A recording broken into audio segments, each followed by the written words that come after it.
بادشاہ کو اب اس کی شادی کی فکر ہوئی، چنانچہ اس نے قمر الزمان سے ذکر کیا۔ اس نے ہاتھ باندھ کے عرض کیا کہ قبلہ و کعبہ اس سے مجھے تو معافی فرمائیے۔ بادشاہ نے بڑے تعجب سے پوچھا، کیوں؟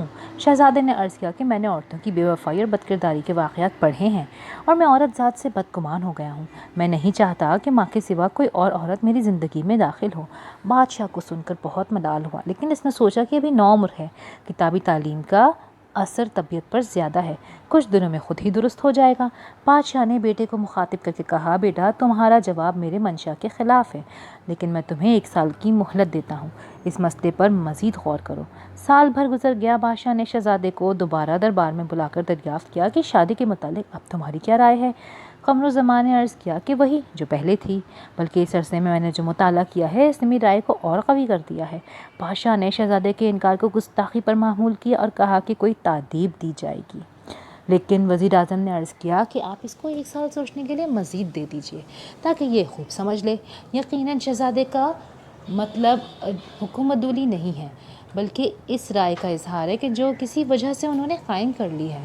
وزیر اعظم کی سفارش پر 1 سال اور غور کرنے کی مہلت دے دی گئی، لیکن یہ سال بھی گزر گیا اور قمر الزمان اپنی ضد پر اڑا رہا۔ بادشاہ ناراض ہوا اور شہزادے کو ایک پرانے دور افتادہ مکان میں قید کرتے ہوئے۔ یہ ایک مکان مدت سے بند تھا۔ اس کے متعلق طرح طرح کی افواہیں مشہور تھیں، جن میں اصلیت بھی تھی، کیونکہ اس مکان میں میمون پری رہنے لگی تھی۔ جس زمانے میں قمر الزمان کو قید کیا گیا وہ کہیں باہر گئی ہوئی تھی۔ جب واپس آئی تو خلاف معمول مکان میں روشنی دیکھ کر متعجب ہوئی اور اس حصے میں پہنچی جہاں قمر الزمان قید تھا۔ اس وقت شب گزر چکی تھی اور شہزادہ محو خواب تھا۔ جیسے ہی میمون پری کی شہزادے پر نظر پڑی، اس کا حسن و جمال دیکھ کر وہ محو حیرت رہ گئی، پھر آگے بڑھی اور قمر الزمان کی پیشانی پر محبت سے بوسہ دے دیا اور دل میں کہنے لگی کہ یہ تو بہت خوبصورت بلا ہے، میں اس سے ضرور دوستی پیدا کروں گی۔ اسی لیے شہزادے کو جگانا مناسب نہ سمجھا، آہستہ سے چادر اڑا کر کسی کام سے آسمان کی طرف پرواز کر گئی۔ راستے میں ایک جن آتا ہوا ملا۔ پری نے پوچھا، کہاں سے آ رہے ہو؟ جن نے کہا، میں چین سے آ رہا ہوں، وہاں شاہ چین کی لڑکی کو دیکھا، سچ کہتا ہوں ایسی صاحب جمال عورت شاید روئی زمین پر نہیں ہوگی، اب تک دید کی تمنا دل سے محو نہیں ہوئی۔ پری نے کہا، ایسا ہی ہوگا، لیکن میں نے آج ایک ایسا خوش شکل نوجوان دیکھا ہے کہ اگر تم اس کو دیکھ لو تو اپنی شہزادی کو بھول جاؤ گے۔ جن نے کہا کہ تم چین کی شہزادی کو دیکھو تو معلوم ہو کیا انسان اور کیا پری، کوئی اس کا مقابلہ نہیں کر سکتا، لیکن وہ بیچاری آج کل قید میں ہے کیونکہ شاہ چین اس سے شادی کرنا چاہتا ہے، مگر وہ برابر انکار کر رہی ہے اور کہتی ہے مرد بڑا بے وفا اور ہرجائی ہوتا ہے، میں کبھی بھی اس کو اپنا شریک نہیں بناؤں گی۔ شہزادے کے پاس پری کی آمد۔ پری نے کہا، تم خواہ مخواہ اپنی شہزادی کی تعریفیں کیے جا رہے ہو، اس کا فیصلہ اس طرح ہو سکتا ہے کہ شہزادی کو گہری نیند سلا کر لے آؤ اور میرے شہزادے کے برابر لٹا کر موازنہ کر لو، اس وقت معلوم ہو جائے گا کہ کون زیادہ حسین ہے۔ جن نے کہا، منظور، لیکن یقین کے ساتھ کہتا ہوں کہ تم شرط ہار جاؤ گی۔ پھر جب جن اٹھ کر واپس چلا گیا اور ذرا سی دیر میں شہزادی کو لے کر اس مکان میں آیا جہاں قمر الزمان سو رہا تھا، جن نے بھی شہزادے کو دیکھا اور آپس میں بحث کرنے لگے۔ پری کہتی ہے قمر الزمان زیادہ خوبصورت ہے، مگر جن کہتا ہے شہزادی، لیکن حقیقت یہ تھی کہ وہ دونوں کسی کو بھی ایک دوسرے پر ترجیح دینے کے قابل نہیں سمجھتے تھے۔ آخر پری نے زمین پر ٹھوکر ماری، اس وقت زمین شک ہوئی اور ایک لنگڑا کبڑا جن باہر آیا جس کے سر پہ 6 سینگ تھے اور پری سے کہنے لگا، کیا حکم ہے؟ پری نے کہا کہ انصاف کرو کہ شہزادے اور شہزادی میں زیادہ خوبصورت کون ہے؟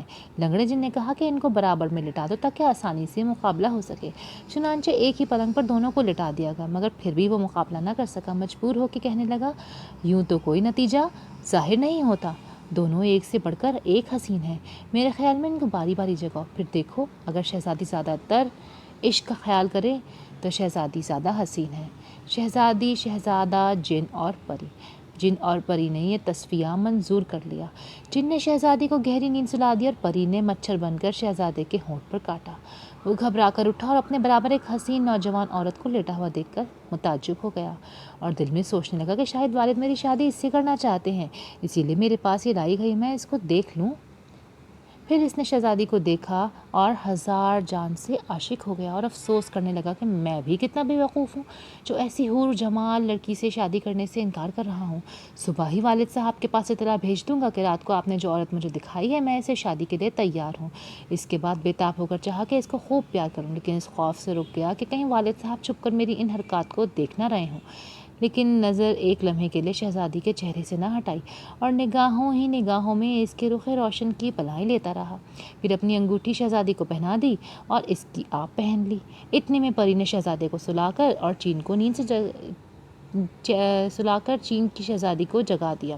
شہزادی نے اٹھ کر ایک نوجوان حسین کو پہلو میں دیکھا، بڑی پریشان ہوئی، لیکن قمر الزمان کے جمال بے مثال کو دیکھ کر اس پر ہزار جان سے عاشق ہو گئی اور دل میں سوچنے لگی کہ میں بڑی نادان ہوں کہ والد اس نوجوان سے میری شادی کرنا چاہتے ہیں اور میں انکار کر کے قید کی مصیبت اٹھا رہی ہوں۔ پھر اپنی انگوٹھی کو بدلا ہوا دیکھ کر اس کو مزید یقین ہو گیا کہ یہی میرا ہونے والا شوہر ہے۔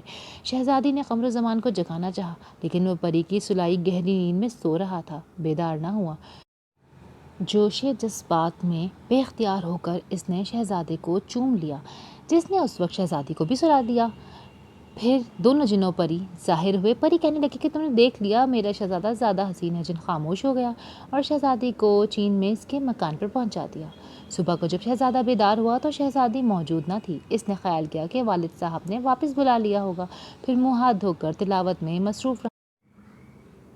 جب اپنے معمولات ختم کر چکا تو غلام کو بلایا اور اس عورت کی نسبت دریافت کیا جو رات کو اس نے دیکھی تھی۔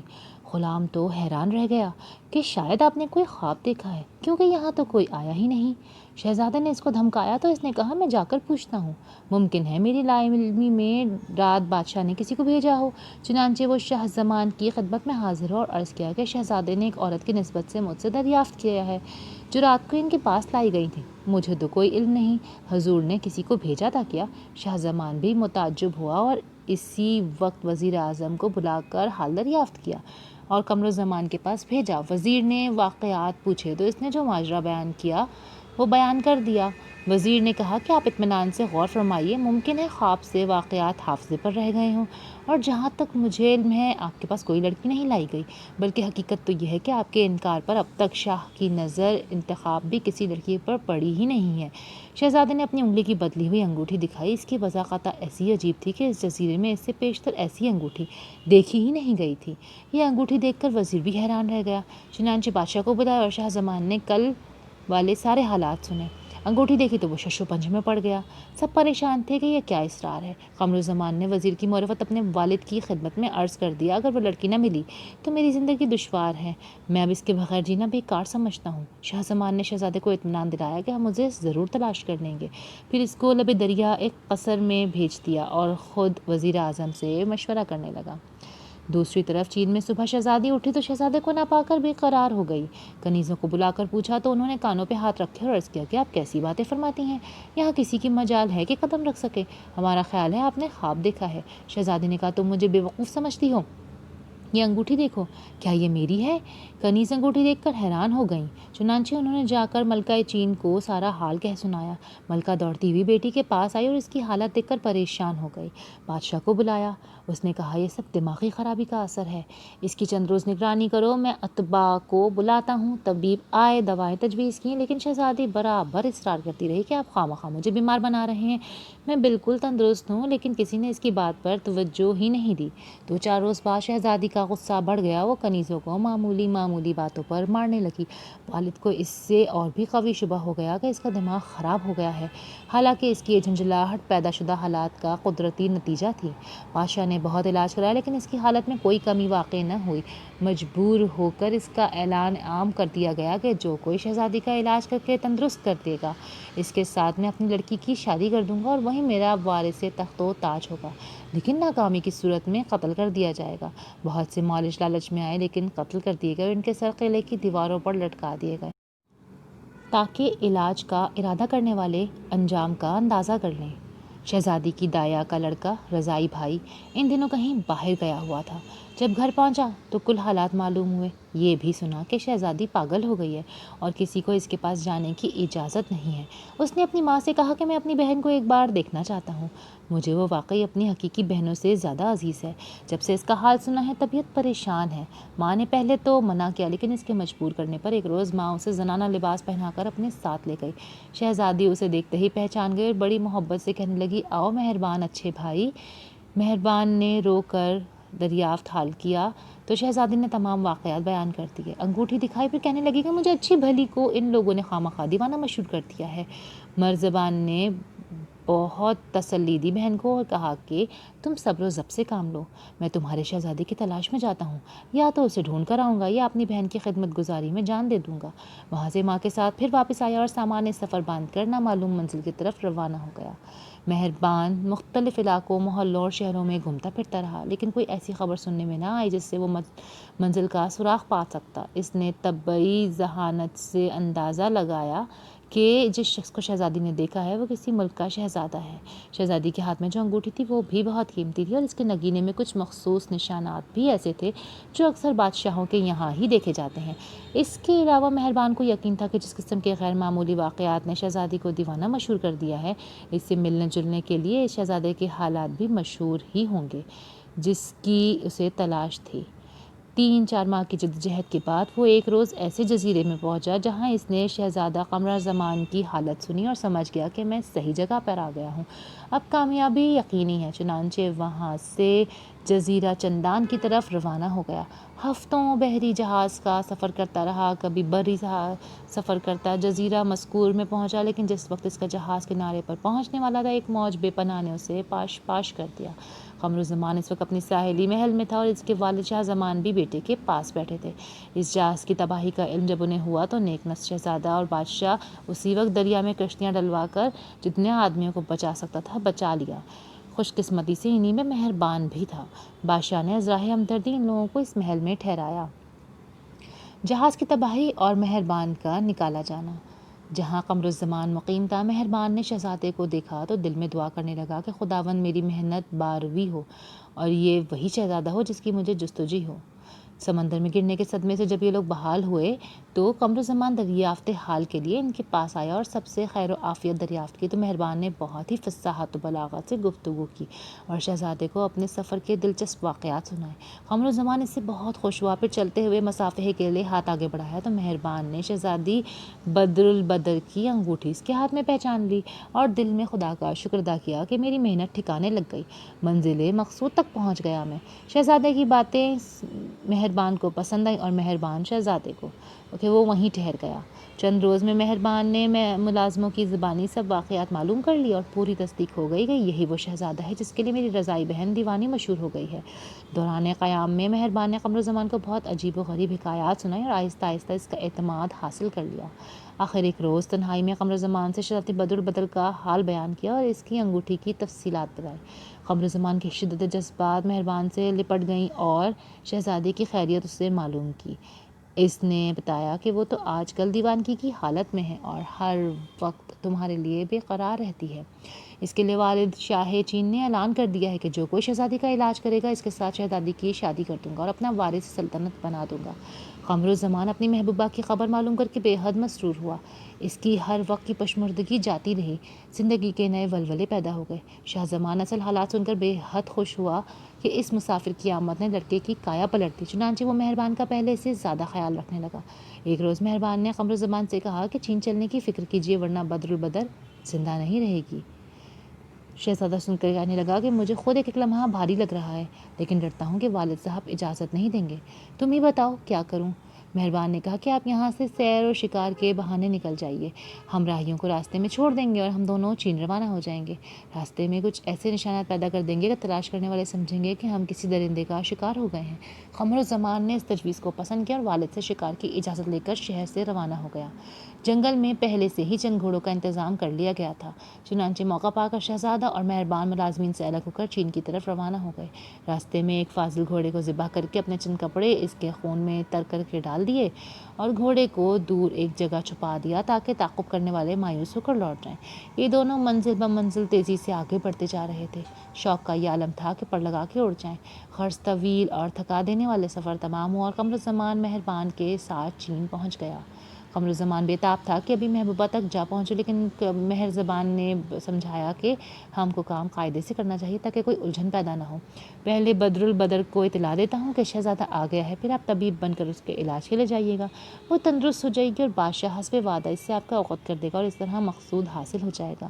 قمرالزمان نے کہا کہ بہتر ہے، جس طرح تم کہو گے ویسا ہی کروں گا۔ قمرالزمان کو ایک آرام دہ سرائے میں ٹھہرایا گیا۔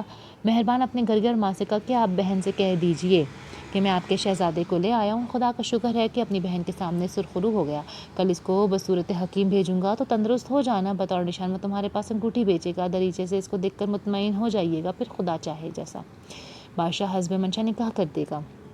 دایا نے یہ خوشخبری بدر البدر کو دی، وہ نہایت خوش ہوئے، اسی وقت سربسجود ہو کر خداوند کریم کا شکریہ ادا کیا۔ دوسرے روز حسب تجویز قمرالزمان طبیب بن کر شاہی محل پہنچا اور اطلاع کرائی کہ میں شہزادی کا علاج کرنا چاہتا ہوں۔ افسر محلات نے اس کی نوعمری اور خوبصورتی کو دیکھ کر اس کو سمجھایا کہ شہزادے صاحبزادے کیوں اپنی زندگی سے بیزار ہو، بہت ہی بڑے بڑے طبیب آئے اور اسی حسرت میں قتل کر دیے گئے، مجھے تمہارے حسن اور جوانی پر رحم آتا ہے، خدا کے لیے واپس چلے جاؤ اور اس خیال کو چھوڑ دو۔ لیکن شہزادہ بضد رہا، مجبور ہو کر افسر متعلقہ نے وزیر اعظم اور شاہ چین کو اطلاع دی کہ نوعمر حکیم آیا ہے اور شہزادی کا علاج کرنا چاہتا ہے۔ بادشاہ نے حکم دیا کہ بلاؤ۔ قمرالزمان کو بادشاہ کے سامنے پیش کیا گیا۔ شاہ چین نے کہا کہ تم نے کل شرائط علاج کی معلوم کر لی ہیں نا؟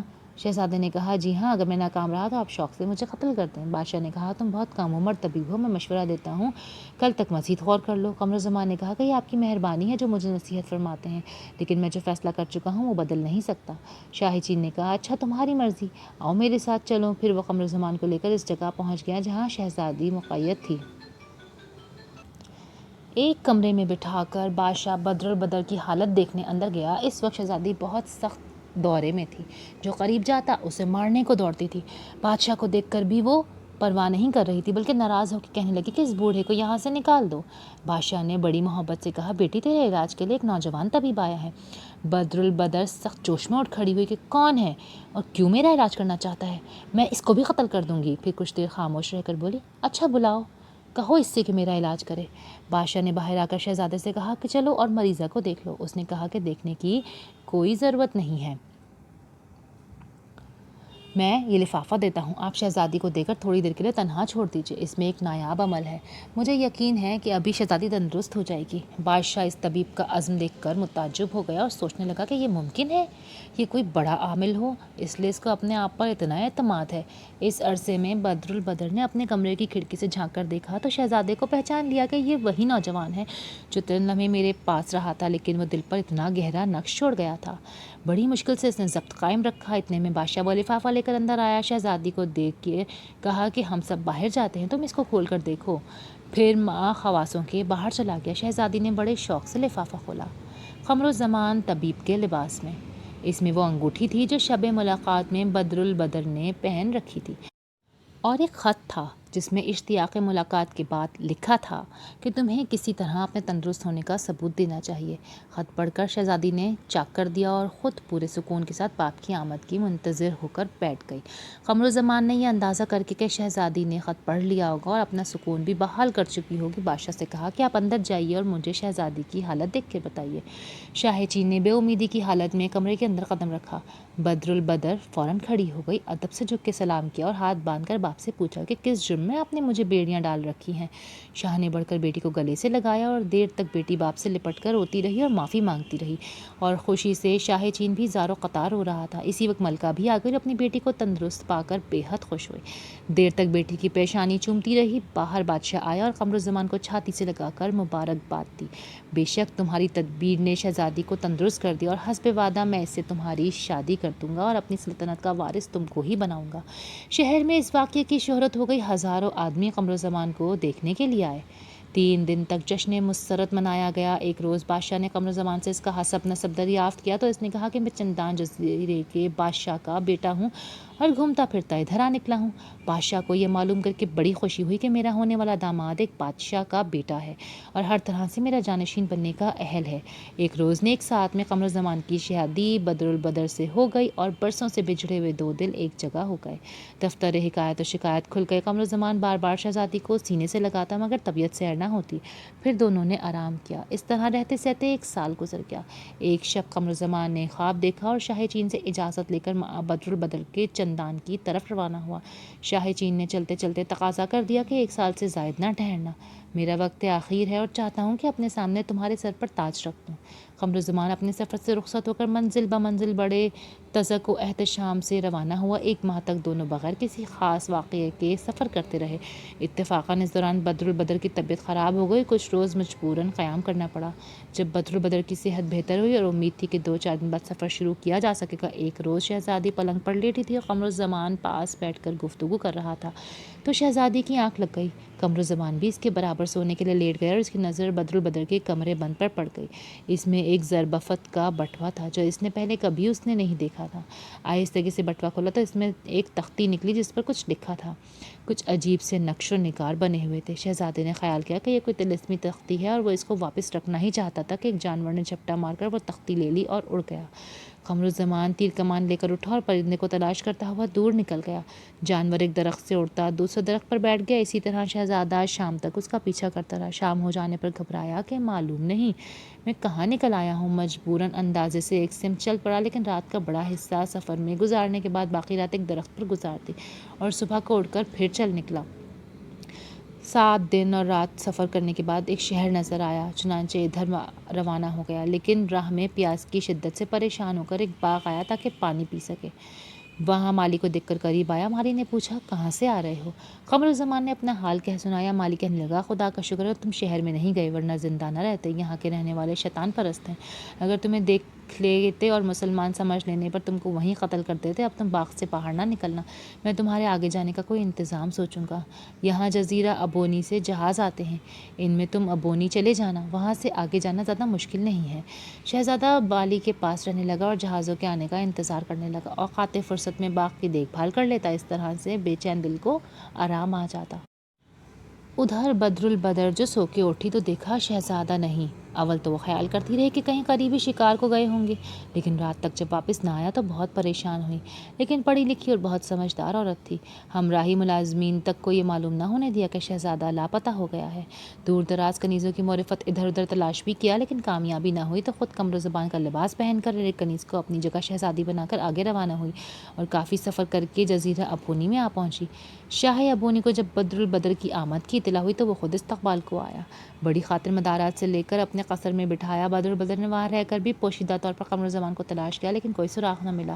آخر اس نے جزیرہ چندان کا ارادہ کیا اور شاہ ابونی سے مہمان نوازی کا شکریہ ادا کرنے کے بعد اجازت چاہی۔ بادشاہ بوڑھا تھا، آبدیدہ ہو گیا اور کہنے لگا کہ عزیز من، میرے اور تمہارے والد کے بہت پرانے مراسم ہیں اور میں ان کو اپنا بھائی سمجھتا ہوں۔ میری لڑکی کا یہاں اولاد نہیں، میں چاہتا ہوں کہ اس کی شادی تم سے کر دوں اور جزیرہ ابونی کی حکومت بھی تم اپنے ہاتھ میں لے لو۔ بدر البدر یہ تجویز سن کر بہت پریشان ہوئی کہ اب کیا کروں۔ آخر 1 روز کی مہلت مانگی۔ شب کو رازداری سے کنیزوں سے مشورہ کیا اور یہ طے پایا کہ وقت کر لینا چاہیے، خدا کو آگے جو منظور ہوگا دیکھا جائے گا۔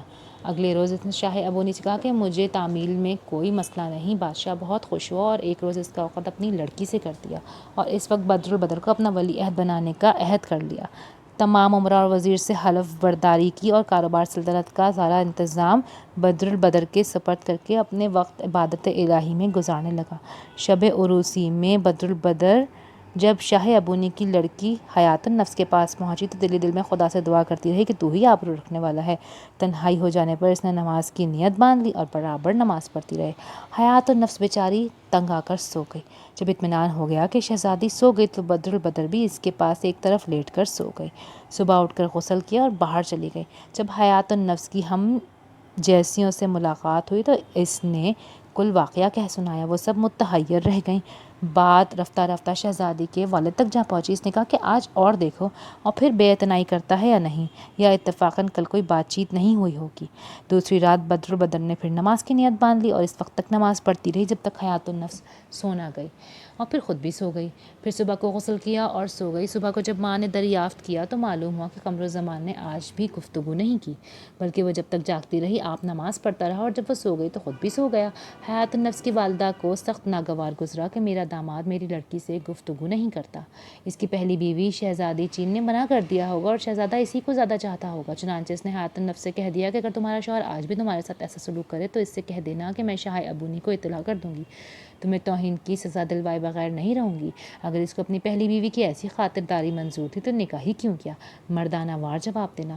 رات کو بدر البدر جب قمر الزمان بنی حجلہ عروسی میں آئی تو روز کی طرح نماز کی نیت باندھ لی۔ حیات النفس دیر تک انتظار کرتی رہی۔ آخر ایک مرتبہ اس نے اپنے شوہر سے مخاطب ہو کے کہا کہ پہلے آپ میری تھوڑی عرض سن لیجئے۔ بدر البدر سمجھ گئی کہ آج راز فاش ہو کر رہے گا، چنانچہ متوجہ ہو کے بولی کہ کہو۔ حیات النفس نے کہا کہ وہ ایک حسین و جمیل شہزادی تھی۔ بدر البدر نے اس کو متحیر اور اپنا سارا واقعہ کہہ سنایا کہ جب شہزادہ مل گیا تو میں بخوشی اس کے ساتھ تمہاری شادی کر دوں گی، آج سے تم میری بہن ہو۔ حیات النفس نے اٹھ کر اسے چھاتی سے لگا لیا، پھر کہنے لگی کہ بہن اگر تم پہلی شب مجھے بتا دیتی تو اتنا معاملہ کیوں بڑھتا؟ خیر تم اطمینان رکھو، تمہارا راز میرے سینے میں محفوظ رہے گا۔ اس کے بعد دونوں ایک ہی پلنگ پر لیٹ کر سو گئیں۔ بدر البدر حسب معمول مردانہ لباس پہن کر باہر چلی گئی۔ حیات النفس نے ماں کو یہ کہہ کر تسلی دے دی کہ وہ دراصل آج کل کوئی وظیفہ پڑھ رہے ہیں، اس لیے گفتگو اور توجہ نہیں دے سک رہے اور مجھے اس کی طرف سے کوئی شکایت نہیں ہے۔ ادھر قمر الزمان بوڑھے مالی کے پاس باغ میں تھا۔ ایک دن مالی کہنے لگا کہ جزیرہ ابونی سے جہاز آیا ہے، میں دیکھتا ہوں ممکن ہے تمہارے جانے کا انتظام کر دوں۔ بوڑھا مالی ادھر گیا جہاں قمر الزمان اداس بیٹھا تھا تو سامنے درخت پر ایک جانور بیٹھا تھا۔ ابھی وہ دم بھی نہ لینے پایا تھا کہ ایک دوسرے شکاری جانور نے اس کو دبوچ لیا اور نیچے مار کر اس کا پیٹ چاک کر ڈالا۔ جب شکار جانور نے اس کا پیٹ چیرا تو اس میں سے ایک چیز نیچے گری۔ شہزادے نے اٹھ کر دیکھا تو وہ وہی طلسمی تختی تھی جس کے لیے شہزادہ اپنی شہزادی سے الگ ہوا تھا۔ اس نے فوراً اٹھایا اور دھو کر احتیاط سے اسے اپنے پاس رکھ لیا اور دل میں سوچنے لگا کہ یہ نیک فال ہے، تختی مجھے مل گئی تو انشاءاللہ بدر البدر بھی مل جائے گی، کیونکہ جب یہ تختی ہمارے پاس تھی تو ہم ایک جگہ تھے، جب سے اس کو جانور لے گئے ہم جدا ہو گئے۔ قمر الزمان انہی خیالات میں بیٹھا تھا کہ بوڑھا مالی واپس آ گیا۔ کہنے لگا میں تمہارے لیے جہاز کا انتظام کر آیا ہوں، پرسوں جہاز یہاں سے روانہ ہو جائے گا، تم بھی سوار ہو کر چلے جانا۔ شہزادے نے خدا کا شکر ادا کیا اور دعا کی کہ رب العالمین ہمیں جلد ملا دے۔ اگلے روز اٹھ کر دونوں حسب معمول اپنے کام پر لگ گئے۔ قمر الزمان ایک سوکھے ہوئے درخت کو کاٹ رہا تھا اور گرا رہا تھا۔ جس وقت درخت گرا، جڑ کی مٹی ادھر ادھر ہٹی، وہاں ایک دروازہ نظر آیا۔ شہزادے نے تھوڑی سی مٹی صاف کی تو ایک تہہ خانہ کا دروازہ کھل کر سامنے آ گیا۔ کواڑ کھول کر اندر گئے تو اشرفیوں سے بھری ہوئی 50 دیگیں دکھائی دیں۔ مالی نے کہا کہ بیٹا یہ تمہاری قسمت کا مال ہے، اپنے ساتھ لے جاؤ، میں 50-60 سال سے اس باغ میں کام کر رہا ہوں، آج تک اس کا پتہ نہیں چلا۔ شہزادے نے اصرار کیا کہ میں اکیلا ان کو ہرگز نہیں لوں گا۔ بہرحال نصف نصف کا فیصلہ ہو گیا۔ قمر الزمان نے آدھی دیگوں کو اشرفیوں سے بھرا اور اوپر سے روغن زیتون ڈال دیا تاکہ کسی کو شبہ نہ ہو۔ آخری دیگ میں وہ طلسمی تختی بھی کسی خیال سے رکھ کر سب دیگوں کے منہ بند کر دی اور جہاز پر لدوا دیا۔ اتفاقاً شام کو مالی بیمار ہو گیا۔ قمر الزمان شب بھر اس کی تیمارداری کرتا رہا۔ صبح کو بھی دیکھ بھال میں دیر ہو گئی۔ جب ساحل پر پہنچا تو معلوم ہو کہ جہاز تو روانہ ہو گیا اور بیچارہ روتا پیٹتا واپس آ گیا۔ یہاں آیا تو مالی کی حالت برابر خراب ہوتی چلی گئی، حتیٰ کہ چوتھے روز اس کا انتقال ہو گیا اور قمر الزمان بالکل تنہا رہ گیا۔ روپے پیسے کی بالکل کمی نہیں رہی۔ باغ کے مالک سے 1 سال کے لیے باغ ٹھیکے پر لے لیا اور وہیں رہنے لگا کہ جب کوئی دوسرا جہاز آئے گا تو یہاں سے چلا جاؤں گا۔ جہاز شہزادے کو چھوڑ کر ابونی روانہ ہو گیا۔ بدر البدر کا معمول تھا کہ جب کوئی جہاز ابونی آتا تو ساحل سمندر پر آ کر کسی نہ کسی بہانے قمر الزمان کو تلاش کرتی، کیونکہ اس کو معلوم ہو چکا تھا کہ چندان کا راستہ اسی طرف سے ہو کر جاتا ہے۔ قمر الزمان کا مال لے کر جہاز ابونی پہنچا تب بدر البدر ساحل پر موجود تھی۔ اس نے مختلف مال خریدا، اس میں روغن زیتون کی دیگیں بھی تھیں۔ کپتان نے کہا کہ یہ ایک شخص کا مال ہے جو جہاز پر سوار نہ ہو سکا، جب ہم اس جزیرے میں جائیں گے تو اس کا روپیہ ادا کر دیں گے۔ دیگیں اور سامان اٹھوا کر شہزادی مایوس لوٹ آئی۔ قیام گاہ پر پہنچ کر جب دیگیں رکھوائیں تو ان میں اشرفیاں بھری ہوئی تھیں۔ بدر البدر نے متعجب ہو کر کل دیگیں خالی کرائیں تو اس میں سے وہ تختی بھی نکلی جو قمر الزمان کے ساتھ کھو گئی تھی۔ تختی کو دیکھتے ہی قریب تھا کہ شہزادی فرتے مسرت سے بے ہوش ہو جاتی۔ بمشکل ضبط کیا اور سپاہیوں کو حکم دیا کہ کپتان جہاز کو یہاں لے کر فوراً حاضر ہو۔ کپتان فوراً لایا گیا۔ بدر البدر نے کہا کہ جس شخص کا روغن زیتون لائے ہو اس پر ہمارا بھاری قرضہ ہے، تم اس وقت اس جزیرے میں واپس جاؤ اور اس شخص کو جس نے یہ تیل لدوایا ہے ساتھ لے کر آؤ، اور جب تک تم واپس نہیں آؤ گے تمہارا جہاز بطور ضمانت ہمارے پاس رہے گا۔ کپتان جہاز ایک بہت بڑی کشتی لے کر ادھر روانہ ہو گیا۔ بدر البدر نے تنہائی میں حیات النفس کو کل واقعہ کہہ سنایا اور کہا کہ انشاءاللہ اب آپ کا اور میرا شوہر اور اصلی قمر الزمان آنے والا ہے۔ کپتان کشتی لے کر جزیرے میں واپس آیا اور باغ میں پہنچ کر قمر الزمان سے ملا اور کہنے لگا کہ چلیے آپ کے مال کی اچھی قیمت مل رہی ہے، میں آپ کو لینے آیا ہوں۔ قمر الزمان بہت خوش ہوا اور باقی خزانہ بھی لے کر کشتی میں سوار ہو گیا۔ جب کشتی اپنے جزیرے کی حدود سے نکل گئی تو کپتان نے اصل واقعہ کہہ سنایا کہ شاہی ابو نے تم کو گرفتار کر لیا ہے اور بلوایا ہے، تم پر اس کا کوئی قرض ہے۔ شہزادے نے کہا کہ میں نے تو آج تک شاہی ابونی کی صورت تک نہیں دیکھی، قرض کیسا؟ کپتان نے کہا مجھے نہیں معلوم، وہیں چل کر سب کچھ بتا دیا جائے گا۔ اس پریشانی میں یہ لوگ ابونی پہنچ گئے۔ کپتان نے قمر الزمان کو لا کر پیش کیا۔ شہزادے نے اس کو بہت انعام اکرام دے کر رخصت کر دیا اور خواجہ سرا کو بلا کر حکم دیا کہ اس شخص کو غسل کرا کے کپڑے پہناؤ اور فلاں کمرے میں بٹھا دو۔ خواجہ سرا قمر الزمان کو حمام میں لے گیا، وہاں نہا دھو کر شہزادے نے کپڑے تبدیل کیے، حسب حکم ایک کمرے میں بیٹھ گیا۔ سخت حیران تھا کہ میں آخر کیوں بلایا گیا ہوں اور اب یہ سب کیا ہو رہا ہے۔ تھوڑی دیر بعد بدر البدر لباس تبدیل کر کے آئی اور وہی طلسمی تختی دکھا کر اس سے کہنے لگی کہ یہ کیا ہے، اس کا مفصل حال بیان کرو۔ قمر الزمان نے تختی دیکھ کر پوچھا کہ آپ کو کیوں ملی یہ اور کیسے ملی؟ بدر البدر نے کہا کہ پہلے تم اس کی کیفیت بیان کرو، یہاں جواب دینے کے لیے نہیں بلایا ہے میں نے تم کو، سوال نہ کرو مجھ سے۔ قمر الزمان نے آہ بھر کر کل واقعہ کہہ سنایا، کہنے لگا کہ جس روز سے میں اس تماشے کو دیکھا ہے اپنی جان سے پیاری بیگم کو نہ دیکھ سکا۔ بدر البدر نے پوچھا کہ مدت گزر جانے پر بھی تم اپنی بیوی کو نہیں بھولے، کیا وہ بہت خوبصورت ہے؟ قمر الزمان نے کہا کہ حضور وہ میری زندگی ہے، پہلے وہ ہر وقت میرے پاس رہتی تھی، اب اس کی یاد رہتی ہے، جب سے الگ ہوئی ہے میں اپنا تصور بھی نہیں کر سکتا۔ بدر البدر کو یقین ہو گیا کہ شہزادہ بھی اس سے اتنا ہی پیار کرتا ہے جتنا پہلے کرتا تھا۔ شہزادی نے اپنے آپ کو ظاہر کر دیا اور قمر الزمان کے سینے سے لپٹ کر دیر تک روتی رہی۔ پھر دونوں نے بیٹھ کر اپنی اپنی سرگزر سنائی اور تمام رات راز و نیاز میں گزر گئی۔ صبح کو شاہی ابونی آئے اور دکھا کہ ایک مرد اور ایک عورت بیٹھے ہیں تو تعجب سے چاروں طرف دیکھنے لگا کہ قمر الزمان کہاں ہے۔ بدر البدر کھڑی ہو گئی اور تمام واقعات شروع سے آخر تک بیان کر کے شاہی ابونی سے کہا کہ یہ میرے شوہر نامدار شاہ زمان ہیں اور اب آپ دونوں دوبارہ میری پیاری بہن حیات النفس کی شادی ان سے کر دیں اور ہم سب ہنسی خوشی وہیں رہنے لگیں گے۔ شاہی ابونی نے تخت و تاج قمر الزمان کے حوالے کیا اور خود عبادت الہی میں مصروف ہو گیا۔ 1 سال کے بعد دونوں شہزادیوں کے ہاں لڑکے پیدا ہوئے اور ایک کا نام امجد اور دوسرے کا نام اسد رکھا گیا۔ بچوں نے جب ہوش سنبھالا تو تعلیم کے لیے بہترین استاد مقرر کر دیے گئے۔ اس طرح شاہی عیش و عشرت میں 20 سال کی طویل مدت گزر گئی۔ امجد اور اسد تعلیم و تربیت حاصل کر کے نہایت قابل شہزادے بن گئے۔ دونوں بھائیوں میں اس درجہ محبت تھی کہ دونوں نے قسم کھائی تھی کہ آپس میں کبھی کوئی راز نہیں رکھیں گے۔ چنانچہ آج تک اسی پر عمل ہوتا رہا۔ حیات النفس اور بدر البدر بھی بہنوں جیسی محبت کے ساتھ رہتے تھے، ایک دوسرے کی اولاد پر اپنا خون چھڑکتی تھیں۔ عرضی عرصہ ایسے راحت و آرام سے گزرا کہ زندگی میں کسی بھی دقت و پریشانی کا سامنا نہ کرنا پڑا، مگر زندگی کی دھار ہمیشہ ایک سی نہیں رہتی، اس میں پیچ و خم آتے رہتے ہیں۔ اتنی مدت گزر جانے کے بعد دونوں شہزادیوں کے دل میں فرق آ گیا اور ہر ایک کو یہ خواہش ہوتی کہ میرا بیٹا ولی عہد بنے۔ دونوں نے اپنے لڑکوں کو سوتیلی ماں کی طرف سے بدزن کرنے کی کوشش کی، لیکن امجد اور اسد نے عہد کر رکھا تھا کہ ہم ایک دوسرے سے راز نہیں چھپائیں گے۔ چنانچہ وہ آپس میں تبادلہ خیال کرتے تھے، جس کا نتیجہ یہ نکلا کہ ان کے دل آپس میں صاف تھے اور دونوں شہزادیاں جو کچھ بھی کہتی بیکار تھا۔ بڑھتے بڑھتے دونوں ماؤں کا حسد اتنا بڑھ گیا کہ ہر ایک دوسرے کے لڑکے کو ختم کرانے کے درپے ہو گئی۔ قمر الزمان باہر گیا ہوا تھا، امجد اسد کاروبار دیکھتے اور حکومت کا کام سنبھالتے اور شام کو مل کر تمام دن کی مصروفیات پر تنقید و تبصرہ کر لیتے۔ ایک روز امجد محل میں آیا تو ایک کنیز نے حیات النفس کا خط لا کر دیا۔ امجد نے پڑھ کر غصے میں آ کر کنیز کو قتل کر دیا۔ دوسرے دن یہی واقعہ اسد کے ساتھ پیش آیا۔ اس کو بدر البدر کا خط ملا، اس نے بھی خط لانے والی کنیز کو قتل کر دیا۔ شام کو دونوں اپنے اپنے خطوط کو ایک دوسرے کو دکھانے کے بعد اپنی ماؤں کی ناقص عقلی پر خوب اڑے اور کڑھ کر کہنے لگے۔ رات کو دونوں نے اپنی والدہ کو تنبیہ کی اور بتایا کہ اگر آپ دونوں حسد کینے کی کیفیت کو نہ چھوڑیں گے تو ہم والد سے ساری صورتحال عرض کرنے پر مجبور ہو جائیں گے۔ اسی دوران قمر الزمان واپس آ گئے۔ حیات النفس اور بدر البدر کی عقلوں پر ایسی پٹی بندھی تھی کہ دونوں نے الگ الگ امجد اور اسد پر یہ الزام لگا دیا کہ اپنی سوتیلی ماؤں کو بری نظر سے دیکھتے ہیں۔